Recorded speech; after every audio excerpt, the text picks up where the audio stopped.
Bonjour à tous, ici Amélie. Merci d'être sur ma chaîne dédiée à l'économie domestique et à la propreté. On va plonger directement dans le sujet, alors restez avec moi. Une chambre d'enfant blanche est à la fois la dernière mode intérieure et une bonne solution pour l'intérieur. La teinte universelle apportera simultanément de la lumière là où elle est le plus nécessaire. Sur une base blanche neutre, vous pouvez concevoir une chambre dans n'importe quel style et la décorer comme le souhaite le petit habitant. Mais cette couleur est aussi la plus capricieuse, ce qui exige un maniement habile et du bon goût. Caractéristiques de la couleur. La principale particularité de cette couleur est qu'elle ne présente aucune particularité. La feuille blanche est blanche, et cette blancheur permet de représenter littéralement n'importe quoi, elle sera le fond discret. Avec une manipulation habile, de n'importe quelle idée de conception. Le blanc s'associe à toutes les autres teintes, équilibrant ainsi les combinaisons de couleurs les plus inattendues. Un autre avantage indéniable de la couleur blanche est qu'elle agrandit visuellement la pièce, ajoutant de la lumière même lorsque la lumière naturelle n'est pas suffisante. À propos, les tons clairs adoucissent les limites de la pièce, même une pièce étroite devient calme et non pressurante. Il s'associe à tous les styles d'intérieur, du high-tech à la Provence. Une chambre d'enfant en blanc n'est pas tout à fait pratique. L'inconvénient de la couleur blanche est peut-être qu'elle se salit rapidement, jaunit et perd de son aspect. Toutefois, ce problème est facilement résolu en choisissant un papier peint lavable, qui est facile à maintenir dans un état acceptable. Ou bien les murs peuvent ne pas être colle, mais peints, en changeant de temps en temps la couleur. La principale et unique règle d'utilisation du blanc à l'intérieur est qu'il ne doit pas être la seule couleur, sinon, la pièce ressemblera à une salle d'hôpital ou à la salle de réception du Seigneur Dieu des films hollywoodiens. La blancheur immaculée coupera l'œil et privera la pièce des moindres miettes de confort, il est donc nécessaire de diluer au moins 2 ou 3 teintes douces ou même contrastées. Il ne faut pas non plus utiliser le blanc dans la conception du sol là où ce n'est pas nécessaire, notamment pour faciliter le nettoyage. Chaque trace et chaque tache seront alors visibles, d'où la place des sols blancs dans la salle de bain et la cuisine. Choix des teintes pour une chambre d'enfant dans des couleurs claires. Outre la couleur blanche bouillante, qui suggère des associations avec une grotte de glace dans un appartement sépare, le blanc a beaucoup de nuances plus douces, ou qui attirent davantage l'attention, qui aideront à jouer correctement la pièce. Le plus souvent, les variantes chaudes du blanc sont utilisées dans les intérieurs. Crème, la nuance exacte de la crème anglaise. Jaune crème, blanc avec une douce teinte jaunâtre rappelant le lait de banane, champagne, blanc chaud avec une teinte rose jaunâtre. Perle, ne nécessitez aucune description, mais n'est vraiment bon que dans la haute technologie, crème, légèrement plus blanc que la crème, rose lavande, blanc avec un soupçon de lilas, à la fois frais et non frais. Lire aussi les parents ont plus de temps libre si, dans la maison, la chambre des enfants est aménagée dans le style Ikea. Dans une organisation compétente. Il est préférable de choisir une teinte en tenant compte de l'éclairage de la pièce, du coton en soleil. Les couleurs froides adouciront un peu la lumière vive et feront même baisser la température dans la chaleur, du coton sombre et occidental, les teintes chaudes permettront de compléter le manque de lumière naturelle. Si vous ne pouvez pas choisir entre la version froide et la version chaude du blanc, il est préférable de prendre le chaud, il sera de toute façon agréable à l'œil. Aménager une chambre d'enfant de couleur claire. Pour que le blanc total ne fatigue pas les yeux des personnes présentes dans la pièce, il convient de le diluer avec d'autres couleurs. Les parquets et les sols stratificolores, les imprimes ou les motifs sur les papiers peints, les tableaux et les tapis feront affaire. Il n'est pas nécessaire de tout blanchir du plafond au sol ou l'un des murs peut être peint dans une autre couleur, de préférence pastel. Ou, sur le périmètre, finir avec des panneaux de bois sur les quatre-côtes. Et n'utilisez pas de texture brillante, dans une chambre d'enfant blanche, il y aura plus de lumière qu'il n'en faut, et à brillance réfléchissante du soleil finira rapidement par achever ceux qui s'y trouvent. Conseil. Les rideaux et les tissus d'ameublement peuvent servir d'accent lumineux, les textiles se marient bien avec la texture lisse des murs blancs. Une combinaison de meubles du même ensemble, mais avec des tissus d'ameublement de couleurs différentes, sera particulièrement avantageuse. Pour décorer une chambre, pour grandir, il est préférable d'utiliser des meubles de forme simple et de couleur blanche, en changeant de revêtement ou de housse selon les besoins.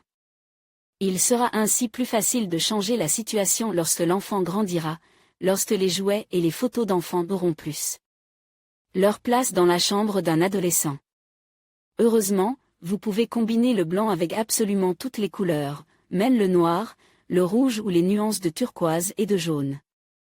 Le fond blanc laissera libre cours à votre imagination, en adoucissant même les combinaisons les plus acides et en associant, si nécessaire, divers meubles et accessoires. Vous pouvez accrocher des posters ou des tableaux dans la pièce, les décorer avec des dessins, choisir des papiers peints aux imprimes colores. Si le blanc domine, il sera difficile d'en faire trop avec d'autres couleurs, elles s'intégreront naturellement dans l'ensemble de l'intérieur, créant l'impression d'un tableau complet sur la toile. Chambre pour une fille dans des couleurs blanches pour les amateurs d'intérieur délicats et girly, il y a de quoi faire. Vous pouvez recréer une pièce de The Great Gatsby, en l'aménageant avec d'élégants meubles art déco à la tapisserie corail, en suspendant des rideaux volants, dont Fitzgerald faisait l'éloge, et en posant des tapis dans les tons. Dans ce cas, les murs ne doivent pas être d'un blanc éclatant, mais avec une goutte d'écarlate, la nuance des perles roses, et de la lumière. Pour ceux qui ne veulent pas faire entrer leur enfant dans des cadres roses ou qui n'aiment tout simplement pas le style des années 20, vous pouvez combiner le blanc avec de l'argent, de la perle ou, à l'inverse, du rouge ou de la terre cuite. Moins instagrammables, mais beaucoup plus vivantes seront les combinaisons de plusieurs couleurs, le marron et le jaune, le violet avec la laitue, le vert ou la menthe, le rouge avec un jaune sourd, beige ou pêche avec des accents bleus, rideaux ou quelques coussins sur le lit, café pâle et turquoise. Lire aussi dans certains foyers, les parents doivent aménager une chambre de forme irrégulière pour leurs enfants. Avant de travailler, il faut. En grandissant, les goûts de la petite fille changeront rapidement et elle voudra meubler la chambre, pour elle.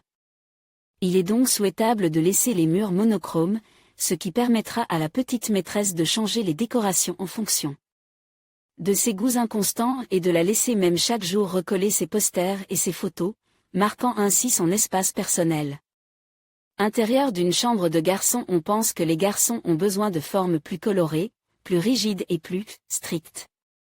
La couleur blanche vous permettra de faire des folies, vous pourrez y dessiner l'atmosphère d'un vaisseau spatial ou d'une goélette de pirate, en ajoutant des accessoires, des garnitures et des décorations dans le style approprié, comme sur une toile vierge. L'essentiel est de ne pas charger la pièce avec des meubles et des bibelots inutiles, mobiles et non encombrants d'un ordre excessif. Ils ne feront que gêner les garçons. Créer une atmosphère masculine sévère, avec des combinaisons de bleu, gris et kaki, diluées avec des details brillants, chaises ou rideaux orange, tapis jaunes ou garnitures sur les murs. L'accent mis sur des meubles simples, des textiles qui ne marquent pas et des matériaux naturels sera également utile.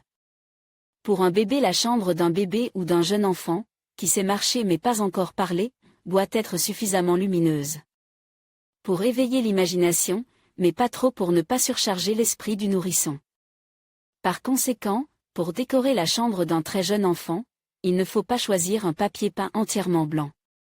La couleur des murs doit être pastel, dans des tons doux, café clair, menthe et beige, rose pâle et pêche. Les meubles doivent également être laisse blanc, comme sur la photo, il sera ainsi plus facile de les nettoyer. Lorsque l'on décore tout ce qui touche un petit enfant, il convient de tenir compte du fait que les enfants sont propres pendant leur sommeil ou pendant les 5 premières minutes qui suivent leur bain. Un petit qui maîtrise ses mains et ses pieds les utilisera pour essayer tout ce qui se trouve sous eux, et à pâté à modeler, la peinture à doigts, les feutres et les crayons lui donneront un champ d'action incroyable dans ce que l'on appelle dans le monde animal le marquage du territoire. Il est donc préférable d'utiliser du papier peint lavable et des teintes non marquantes pour le sol et les meubles. Si vous ne pouvez pas empêcher votre enfant de peindre les murs, vous pouvez diriger le processus et le laisser s'exprimer dans un environnement sûr. À propos, les papiers peints et les revêtements de sol conçus pour être peints ne sont pas mauvais à cet égard. Plus tard, vous pourrez les repeindre, ce qui changera radicalement l'intérieur et couvrira la cracosabria que l'enfant a décoré dans sa chambre au cours des mois où il a appris à peindre avec ses doigts.